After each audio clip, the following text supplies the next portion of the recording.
What's up, you guys? Welcome back to the podcast. Today, I'm actually video recording this for the first time in a really long time.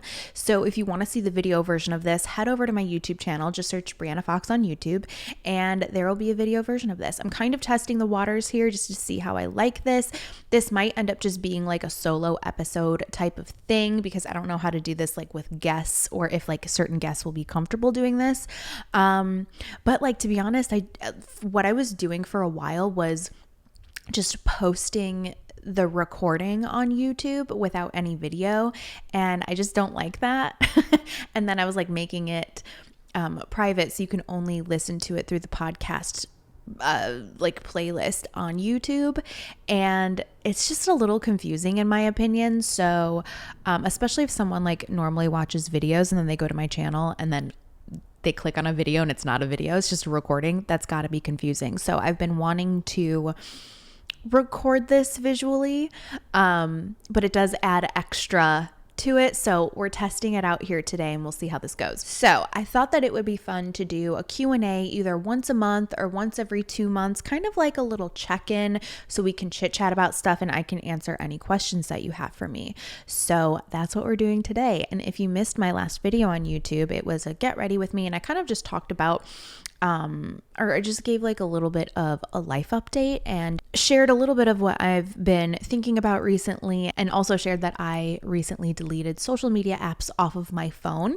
So that's kind of like where I'm going to start the Q&A at and give a little bit of a brief update here if you haven't checked out that video. But basically I noticed that like just being on my phone all the time hasn't been really good for me. I subconsciously was like comparing, even though it wasn't at the forefront, like I didn't realize that I was doing it. And then as far as like content creation goes, it was like I was always second guessing everything because I don't know, times have changed so much with social media. So I just felt like I couldn't be like myself as much as I wanted to, because I mean, art is constantly being repeated, and I just felt like there were so many trends happening that like everybody ends up doing, and so it just felt like you can't really be 100% yourself when you're constantly seeing like what everyone else is doing. And even if I still end up posting the same stuff that I normally would have, at least it's going to be coming from a more like true to me place, a more organic place, I guess.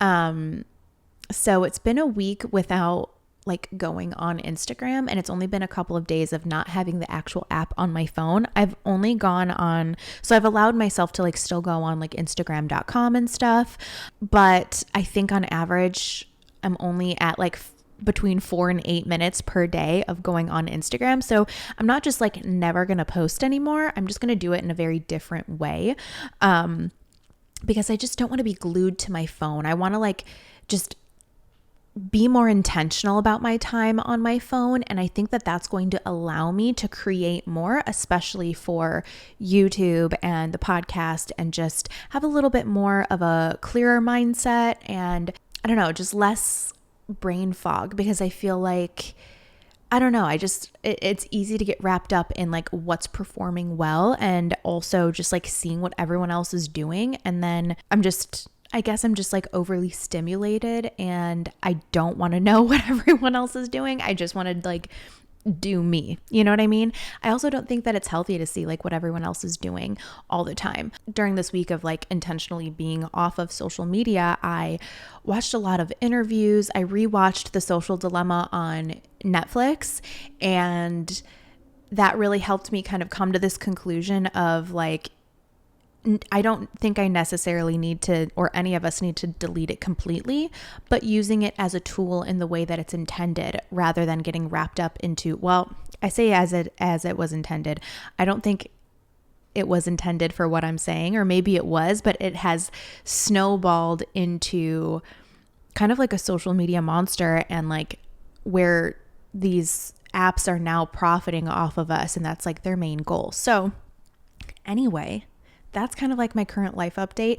If you want more info on that, I can do kind of like a check-in. I was thinking next week might be a good check-in to see how I'm doing after like 2 weeks of like not being on social media consistently. So yeah, let me know if that's something that you're interested in.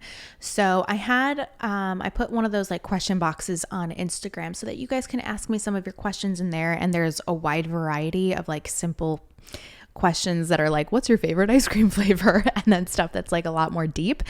So we're going to go all over the place. But one of the main questions that I got was actually about moving and if Ruben and I ever see ourselves anywhere else. I'm kind of, I guess like my approach to that is like, I'm open to whatever. I'm open to moving wherever, but I'm also open to staying here. I think for me, if we did end up staying here in Indiana, there's a different town that I would prefer to move to eventually. But if we move out of state, I can totally see us moving to Wisconsin. Someone asked me if we would end up in Alaska. Maybe, who knows? I love Alaska. We went there for our honeymoon and had the best time. It's so beautiful. But I think that's one thing that with moving to a place like that, you have to understand that it is, I don't want to say like a culture shock, but kind of like it's definitely a different lifestyle. Same with moving very up north to Wisconsin. That would end up resulting in a very different lifestyle because up there, like I think the nearest Target is like 3 hours away or something. And like the nearest grocery store in general is like 30 minutes to an hour away. So, you know, it's just a very different lifestyle, a lot more snow, which I'm fine with, but it's not the same as like living close by to everything. So just keeping those things in mind. And if that is something that I like really, or that we really want. But I'm open to moving and I'm open to different places to move. I don't think that I could see us living in this, well, I could see us living in this town forever, but I'd prefer something different. But like one thing I love about where we live is that we live pretty close to Lake Michigan and we love going out on the boat there. And Lake Michigan, if you're unfamiliar or you haven't visited before, it's practically an ocean. It's massive. So it gives us that ocean feel without like being on the ocean. So I love that we live so close to that and we can go out on the boat there. Ruben loves to fish, so being near lakes and things where he can fish is very important. And that's something where like if we did move, I wouldn't want to be far away from something like this because and if it's like a smaller lake, that's fine, but nothing too small. I still want it to feel really big and grand.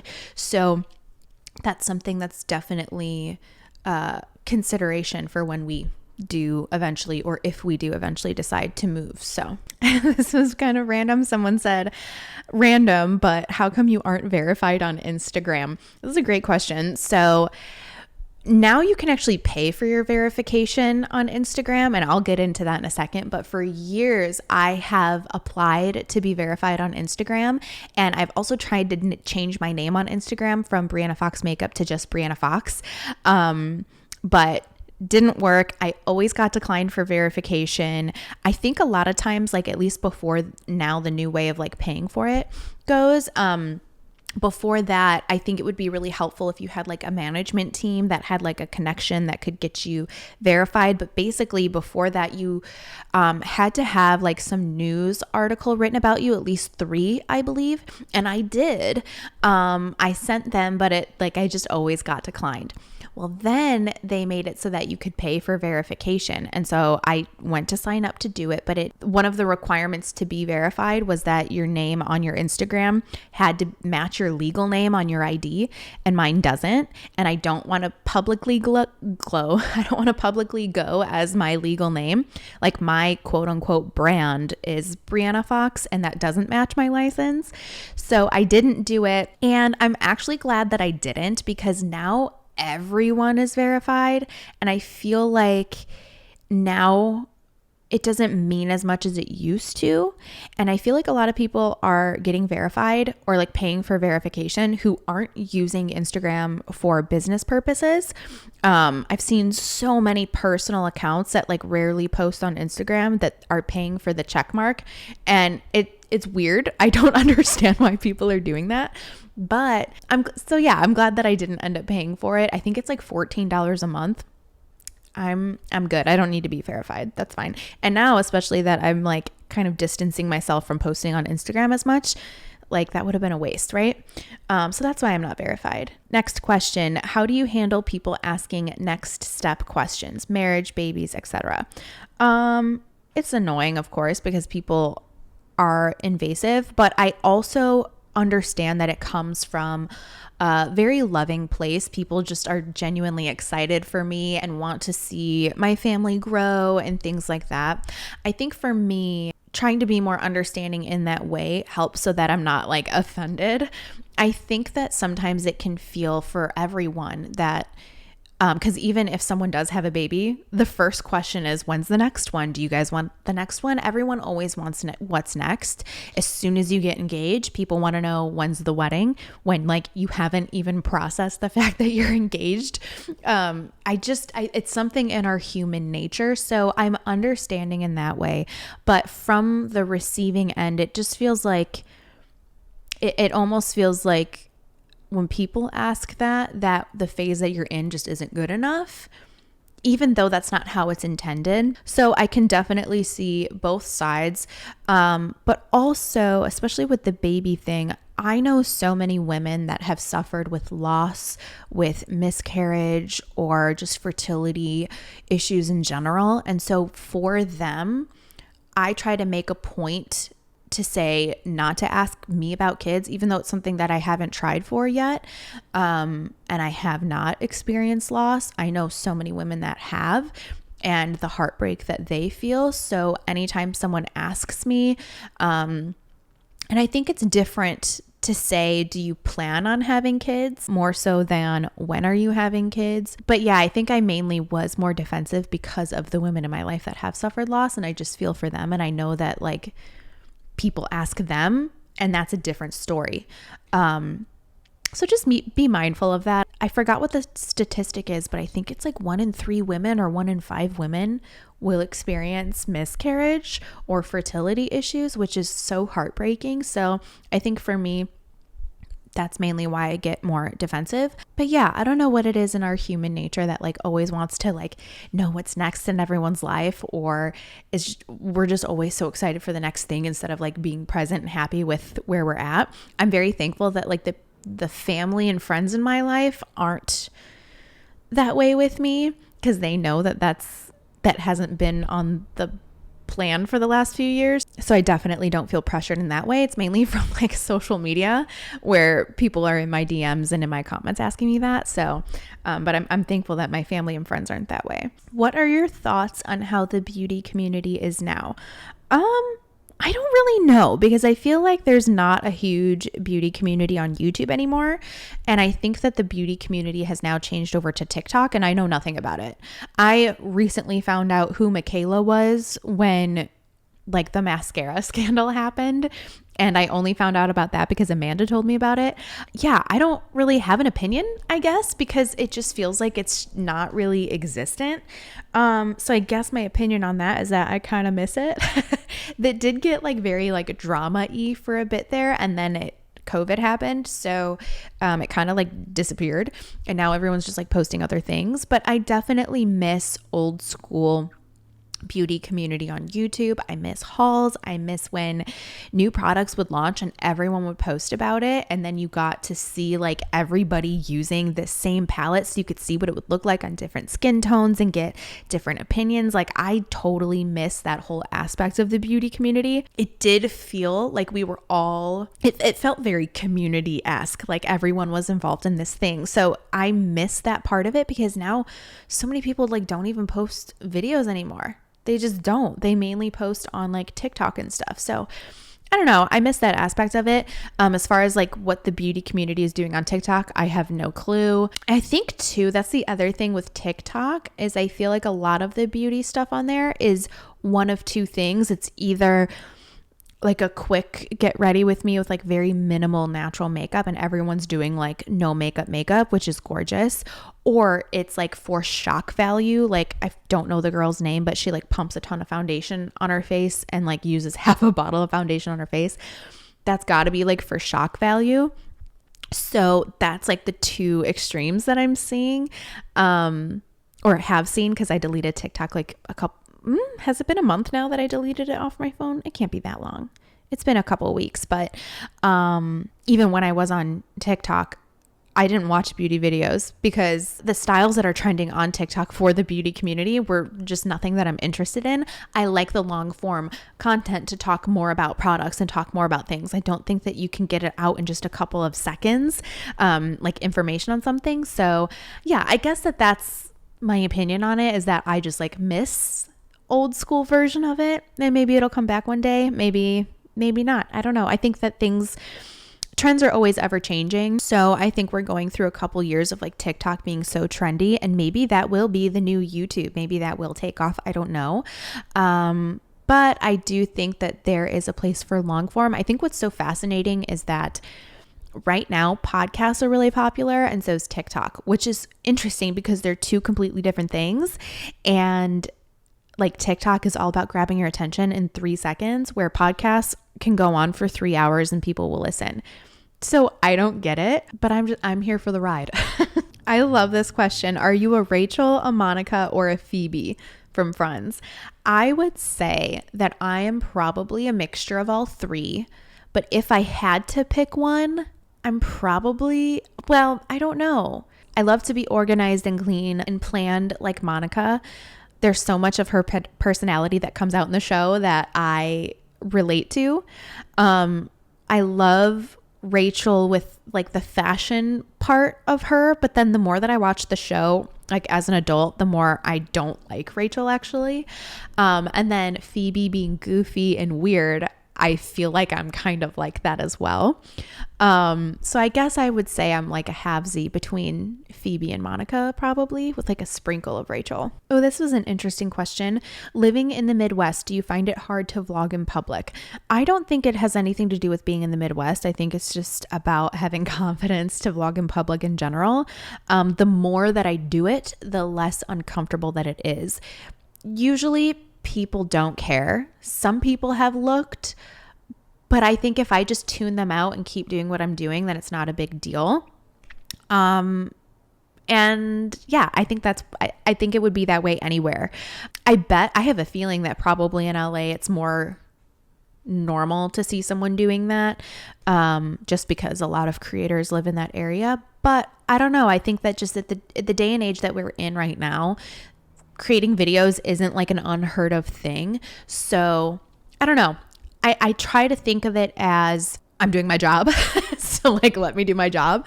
I have a problem vlogging at gyms just because I feel like that's a very personal place. It's a personal development place. It's a vulnerable place. So I feel bad recording myself at the gym because no matter what, there are going to be people in the background, especially if it's like an older person. I don't know. I have a really soft spot in my heart for people that are older. And so I just don't ever want to make other people feel uncomfortable. And so recording at the gym has always been a problem for me, or not a problem, but just like has always been like difficult for me to do because I feel like I'm making other people uncomfortable. No one has ever said anything to me, but that's where I struggle the most with taking the initiative for vlogging. But like vlogging at a grocery store, I can do it.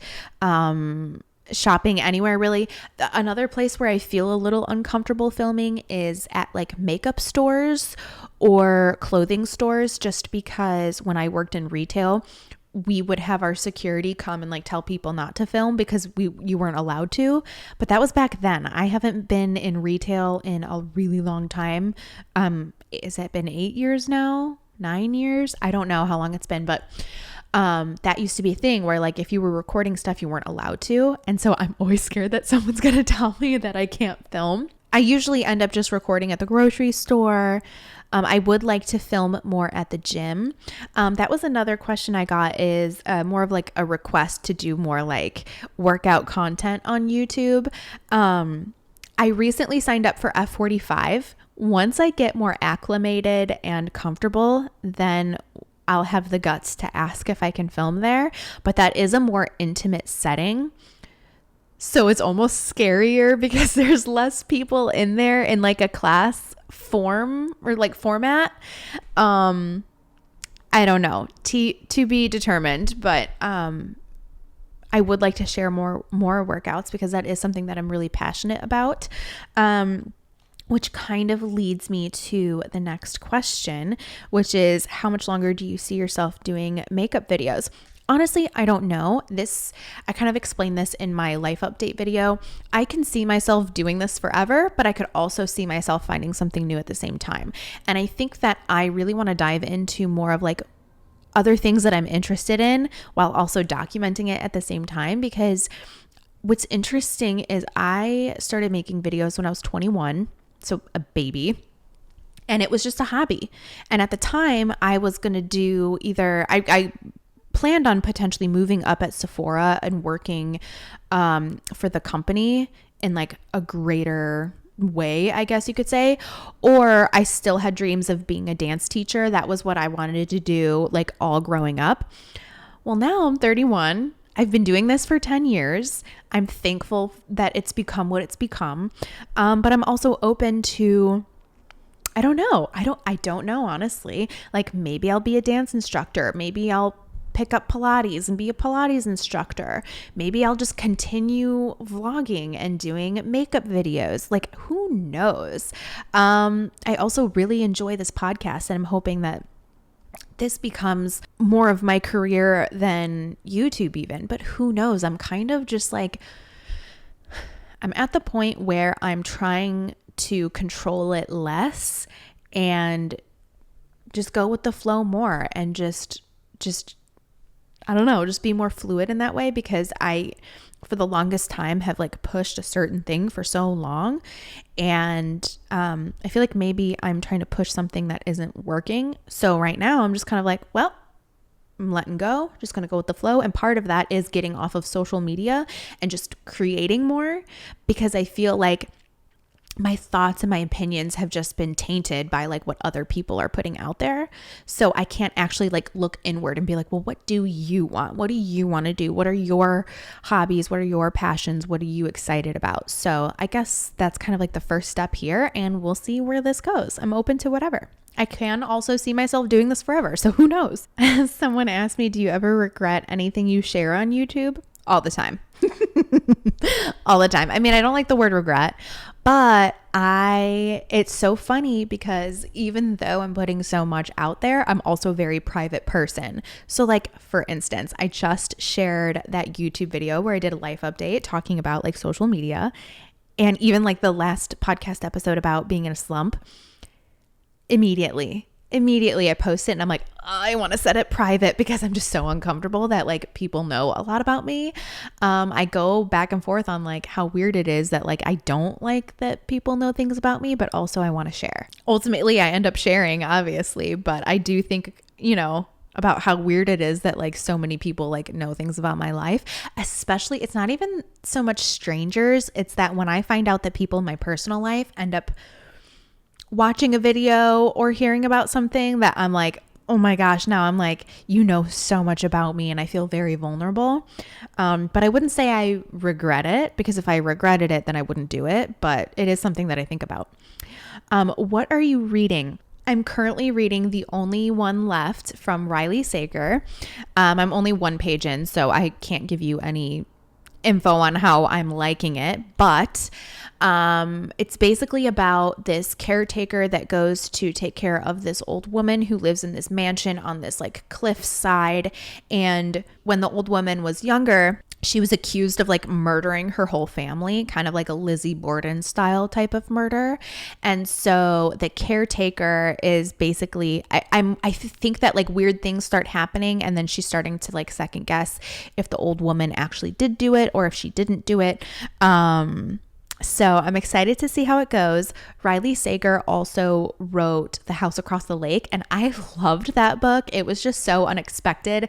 It took a lot of like different twists and turns, and it was like a roller coaster of a read. So I'm excited about this one. And so far, just from the first page that I read, I can tell that it's already in the same format where at the end of each chapter, it's like a cliffhanger. So that really gets me excited and like to keep reading on. So we'll see how it goes. Ooh, will you read Britney's book? And what's my opinion on the newest episodes of Sex and the City? I would absolutely read Britney's book. However, I do have some opinions on that because I think it's interesting that, I don't know. So they used a very old photo of Britney for the cover of the book, which is weird. I mean, I guess it's not weird. Have other people done that? I don't know. But especially for like what people are speculating about Britney Spears and her situation, I think it's just shocking that they still use like an old photo for her book when people think like something's wrong with her. But I don't know. I will definitely read it. I'll probably read the audiobook. I'm curious to see what it's about because I think people still think that she is like in some way being controlled or something. I've seen some people say that like that's not Britney Spears like on the internet right now. I don't agree with that, but at the very least, there's some mental health things happening. And so I'm curious to see what the book is about. And I don't know. We'll see what happens. I'll definitely read it when it comes out. When does it come out? I'll have to look that up. And then my opinion on the newest episodes of Sex and the City. I think they're better than last season, but I don't know. I think it's definitely different than the original Sex and the City. It's not the same. And I just think that the writing is really cheesy, like just very, like the acting is subpar. And like, this is from a pure judgmental stance because I can't act for shit. But I feel like the acting in Sex and the City was way better than what we're seeing now. I feel like the storylines are being like pushed so hard and it's not believable. Like there's no chemistry between the characters, and Miranda is pissing me off. Like just like the way that she is with Steve, it's pissing me off. The way that Carrie is with everyone is annoying. And I don't know. It's not the same. So if you haven't seen And Just Like That, but you're a fan of Sex and the City, I don't recommend watching it because it is definitely different. But I do think that this season has been more interesting than last season. But yeah, still not my favorite. You know what else isn't my favorite is The Real Housewives of Orange County. Normally I enjoy that, but this season has been so dumb. So like unnecessary drama, which all of it is unnecessary drama technically, but just not into it this season. Not very good. Next question. Are you going to create your own makeup products? Thank you for everything because I've learned to do my own makeup thanks to you. That's so great to hear. Thanks. I don't think so. I don't think I'm going to make my own makeup products. If Makeup Geek ever comes back, I would love to redo that to continue with the collab that we were doing. Other than that, I don't think so. I don't think that makeup is that much of a passion of mine to create like my own brand. And I'm glad I didn't because like, especially with like how makeup has changed and how the makeup industry has changed, I don't think that I would have wanted to continue after the hype. You know, like makeup was so much more hyped pre-2020 and now it's like it's got such a lull and so many makeup companies are going out of business. I think that had I made a makeup company, I don't know if I would have continued with it because I don't think my passion is that much for makeup products. I think it's more for artistry. So I don't think that I'll be making my own brand. If a company ever wanted to collaborate with me, I can see that being fun. But as far as like running my own makeup brand, I don't see myself doing that. If you lived in another country, where would it be? I don't know, honestly. The first thought goes to Mexico because Ruben's family has land there. So like my initial thoughts was if I had to pick somewhere tomorrow to move to, that's where it would be.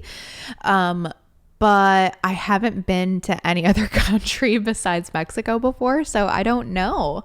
I would have to visit some and then see. Sweden sounds gorgeous, like Sweden and Norway. I would love to visit in the winter and see like northern lights and all that.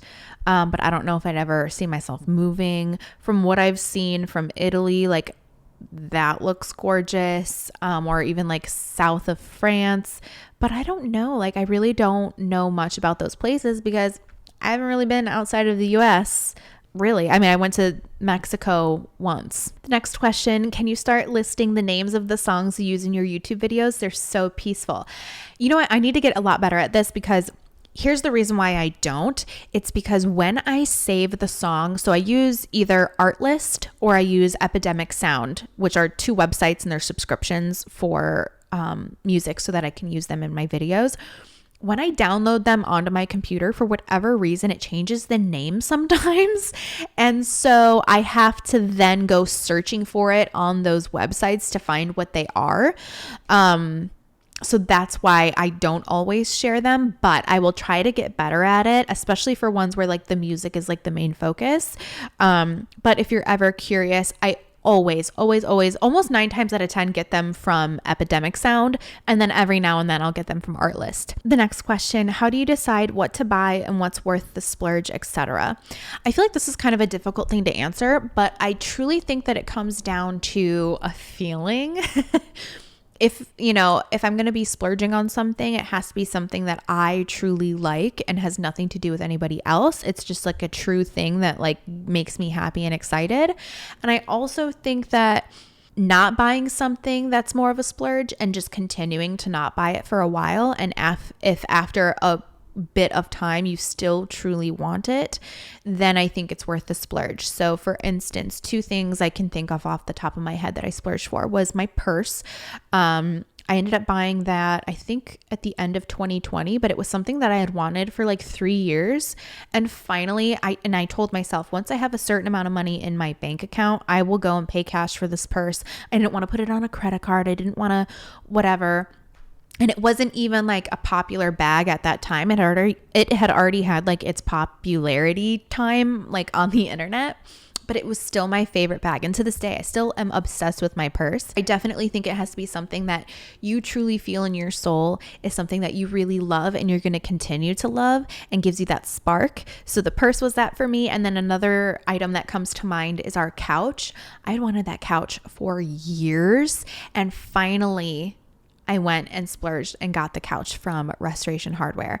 And I'm glad I did because I had sat on like so many dupes for that couch and they were so uncomfortable, and we spent a lot of time on our couch, so it was definitely worth it for me. But I think you just have to ask yourself those questions and see if it's something truly that you really love. I would say most things I don't splurge on. The splurges are things that I take time to consider and plan for, basically. Someone left a comment recently on one of my YouTube videos and she said, I thought that this was going to be like a new purse reveal for a designer bag. I only have one designer bag, and I feel bougie for it. Like that is more than enough for me. I really don't have any plans on ever getting another one unless it's something that feels very special. The other thing too is that like certain things that I have splurged on have been attached to other special points in my life. So I think that's part of what makes them so special, is that they represent something bigger. So there hasn't been another bag that has like presented itself in that way for me. If something changes in the future, maybe, but like I don't think it would be a purse. I think it would be something else. If it did end up being a bag or something, I can see myself getting something that's a little bit, it would have to be something classic, but maybe something that's smaller and something that I can dress up. That's the only downside about the bag that I have now, is that I can't really wear it to like a wedding or something because it is more casual. But I don't ever go to weddings really. Like I haven't been to a wedding in like 2 years. But yeah. I guess that's how I go about like deciding like when to splurge on something and when not to. Chocolate, vanilla, or strawberry? Chocolate all the way. I'm a chocolate girl through and through. I get like the richest chocolate of anything, no matter what it is. Next question. How do you deal with tough mental health days? I think it's different depending on the day. Some days I just let myself feel it. If you listen to my last podcast episode, it's on how to get out of a slump. And one of the things that I talked about in that episode was that sometimes you just have to let yourself feel and just feel the emotions and just like take care of yourself that day. Let yourself like have a day off if you work for yourself, or like take a sick day, whatever it is, and just like let yourself feel those feelings. And then whether it's like watching your favorite TV show, reading a book, take a bath, get outside, take a walk, do the things that like you have to do. So that's sometimes what I do. Sometimes I just like sit in my self-pity and just like erode on the couch. But also sometimes I just push through and just ignore it. And like sometimes you have to do that. Like if there's a bunch of things that have to get done, you just have to sometimes like set that aside and push through. So I do one of either of those options depending on what it is, because depending on the day and what I have going on in my life, because it just depends. But if I had it my way every day, it would be the first one, which is just sit and feel. I liked this question too.